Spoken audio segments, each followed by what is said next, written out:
стегнат корем отиваме назад, пускаме корема и от кръста бутаме напред. Към пръстите трябва да усетим тежестта. Стягаме корема, седалището също. Назад, държим стегнат, тук плавно го пускаме. Бутаме напред.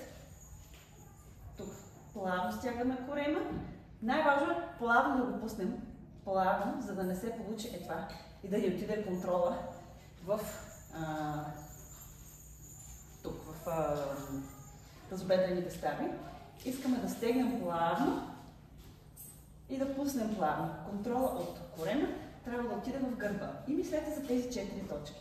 Стягаме, пренасяме, вдигаме, бутаме. Задръжте кръчетата свити през цялото време.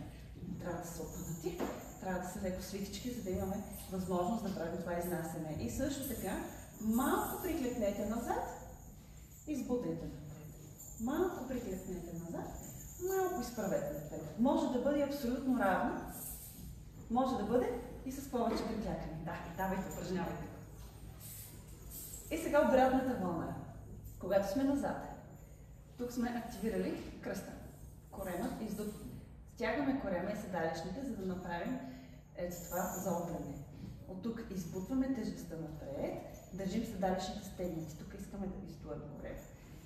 Стягаме кръста пак, отиваме назад, стягаме корема и седалищните, избутваме пак 4 точки.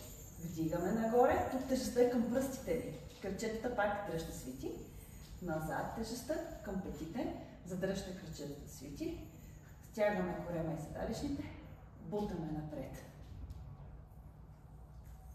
Пак 4 точки. Това е обратната вълна. Хубаво активирайте корема. Много силно всеки път.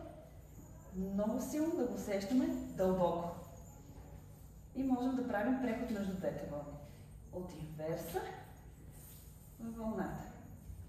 Инверс, вълна. Или пък и няколко. И много важно, като упражняваме това, да задържим гърба стегнат, за да не ни се получава това, защото като пуснем гърба и автоматично е там отиваме. Дръжте здравото контакта на гърба, гръдния кош и бутайте инверса напред. Впоследствие ще го добавяме и в гръдния кош. Да. За сега сме тук.